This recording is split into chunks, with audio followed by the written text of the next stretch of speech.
क्रूस का चिन्ह पिता पुत्र पवित्र आत्मा के नाम पर आमीन। धन्यवाद धन्यवाद धन्यवाद हे पिता परमेश्वर पवित्र आत्मा प्रभु यीशु मसीह, हम आपकी स्तुति करते हैं, हम आपकी आराधना करते हैं, हम आपकी महिमा प्रशंसा बड़ाई करते हैं पिता, आपकी जय जयकार करते हैं प्रभु। हम आपको धन्य धन्य धन्य कहते हैं अब्बा पिता। हम पर अपने अनुग्रह की दृष्टि लगाइए प्रभु। आपने कहा है अंत के दिनों में आप यरूशलेम पे और अपने दाऊद के घराने पर अनुग्रह करने वाली और प्रार्थना सिखाने वाली आत्मा को उंडेलेंगे। हम सब के जीवन में ऐसा ही कीजिए परमेश्वर, ताकि वो अनुग्रह की आत्मा और प्रार्थना सिखाने वाली आत्मा हम सब के जीवन में हमारे घर घराने में बहुत आयत से काम करे, ताकि हम बढ़ते जाएं प्रभु, फलवंत होते जाएं, हमारे जीवन से आपको महिमा मिलते जाए पिता। इस योग बनाइए प्रभु, मेरे मुख पर पहरा बिठाइए, मेरे होठों के द्वार की रखवाली कीजिए। आज के वचन के द्वारा प्रभु हर एक के जीवन में, मेरे जीवन में बहुत आयत से विश्वास बढ़े प्रभु, और हम आशीष पाए। इस योग बनाइए प्रभु। मैं बोलने वाला नहीं, आज अपनी आत्मा के द्वारा आप स्वयं बातचीत करें इस वचन के द्वारा प्रभु, ताकि वचन के बीच की वो भेद की बातें हमारे जीवन में जो अब तक प्रकट ना हुई हो, छोटी छोटी बातें जो रह गई हों प्रभु, आज वो प्रकट हो। इस योग बनाइए अपने भेद भरी बातों को प्रभु, आप अपने चुने हुओं को ही देते हैं। आप परमेश्वर अपने चुने हुओं को दीजिए खुदावंद अपने वचनों को, ताकि आज हम सब कुछ लिखी हुई बातों से गहराई में जा सकें, उससे भी परे जा सके। इस योग बनाइए प्रार्थना विनती यीशु के नाम पे मांगता हूँ।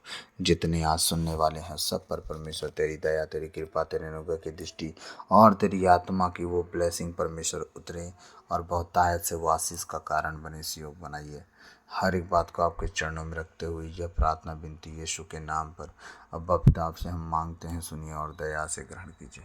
आमीन आमीन आमीन। आज हम देखेंगे संत मत्ती अध्याय 9 पद संख्या हम 1 से लेके 8 तक देखेंगे, ठीक है। और ये बड़ा वचन है लेकिन इसको शॉर्ट करेंगे हम लोग। आज का वचन है अर्धांग रोगी, ठीक है।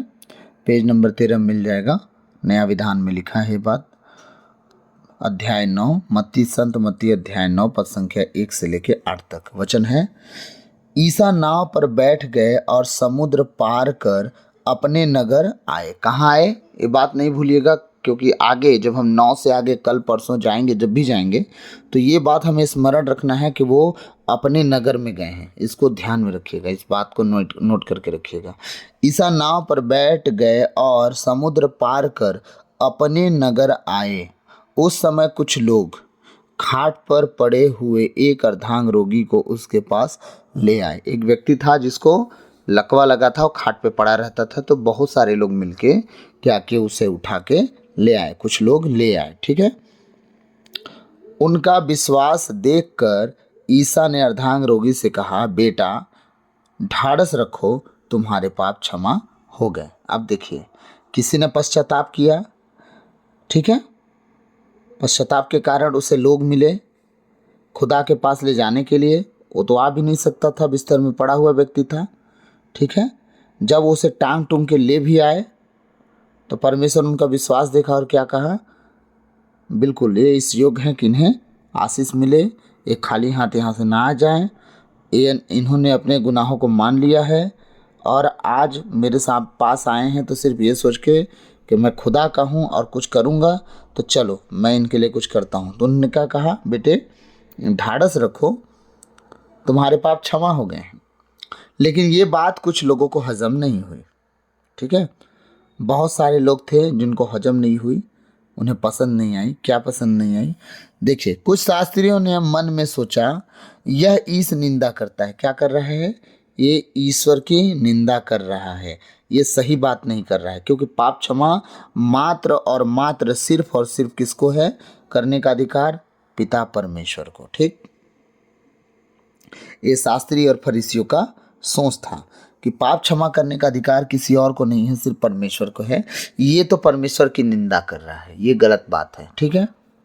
चौथा वचन कर रहा है, उनके ये विचार जानकर ईसा ने कहा, परमेश्वर क्या किया, उनके मन की बातों को जान लिया कि क्या क्या मेरे विषय में सोच रहे हैं, क्योंकि परमेश्वर वो हृदय जांचता है, ठीक है।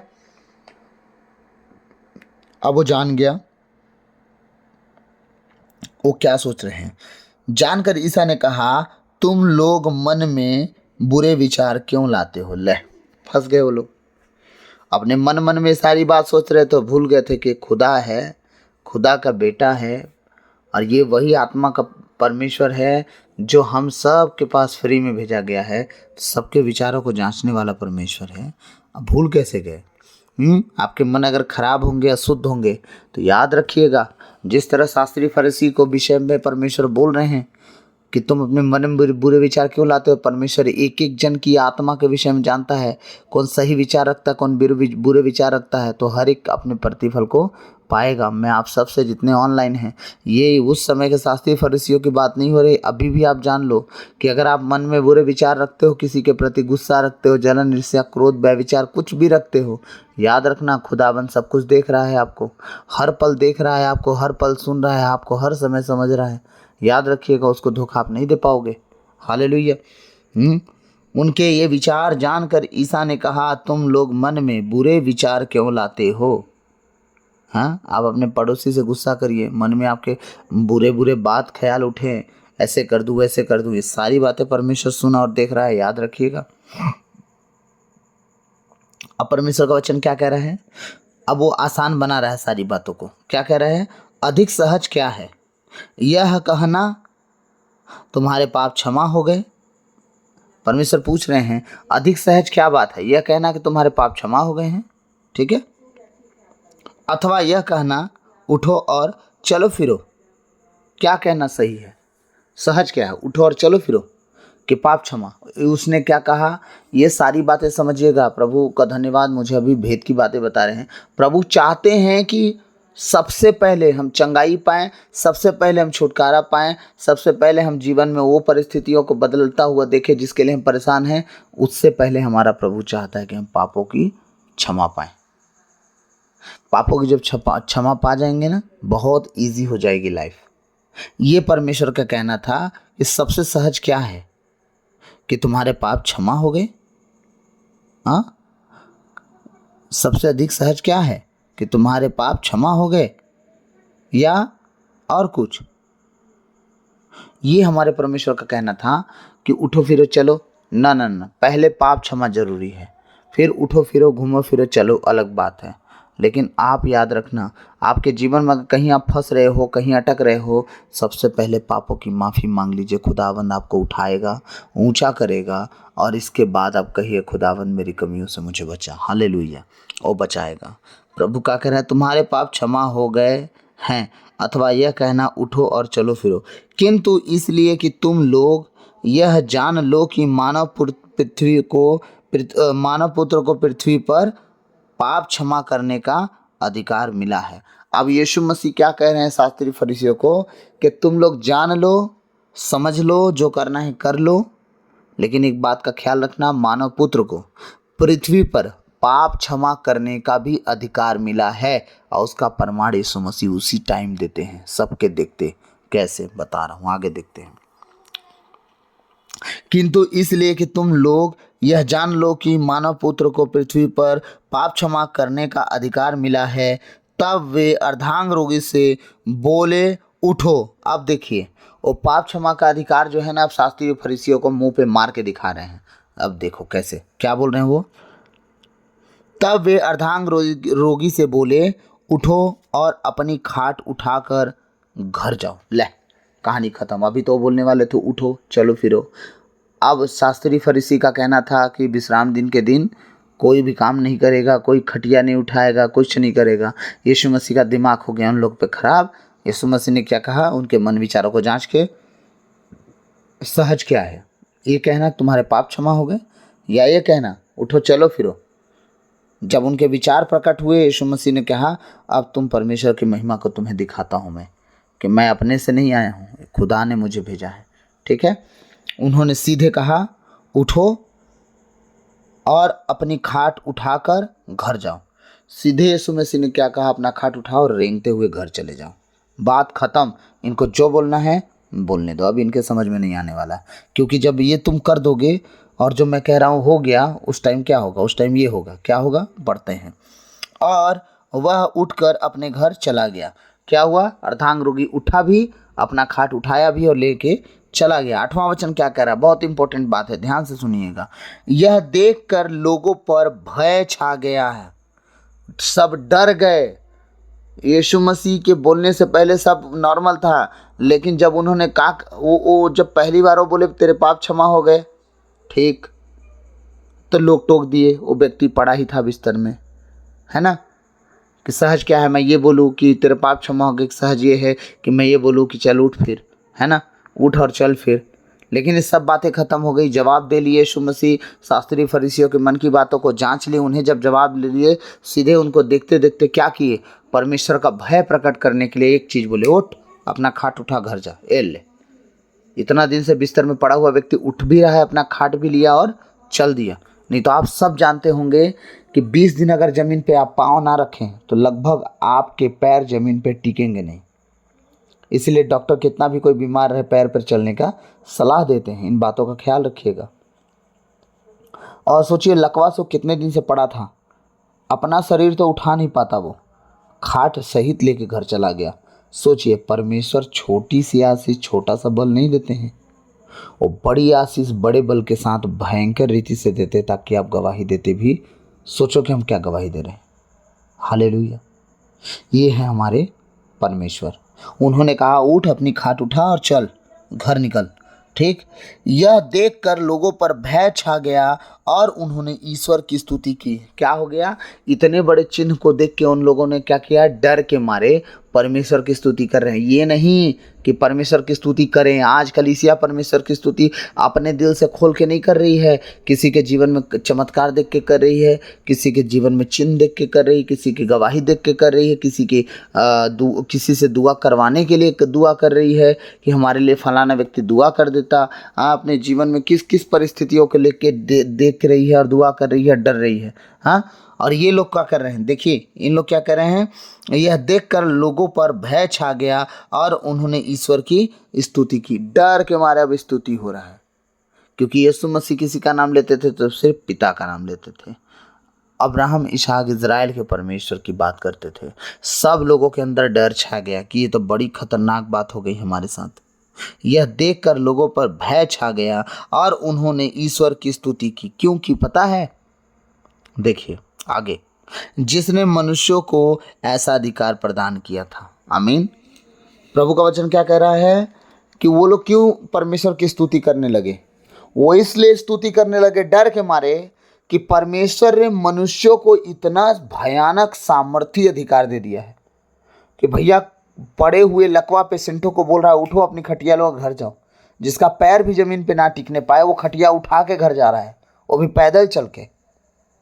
वो लोग डर के मारे परमेश्वर की स्तुति भी कर रहे हैं, उसकी महिमा भी कर रहे हैं, और वो जान रहे हैं कि परमेश्वर के अलावा ऐसा कोई कर नहीं सकता। तो वो परमेश्वर से डर गए और इस बात की परमेश्वर को दुहाई दे के कहने लगे, तारीफ करने लगे, और इस बात से डरने लगे कि परमेश्वर ने मनुष्यों को ऐसा अधिकार दिया है। वाह, हमने तो कभी सोचा भी नहीं था कि मनुष्य भी ऐसा कुछ कर सकते हैं।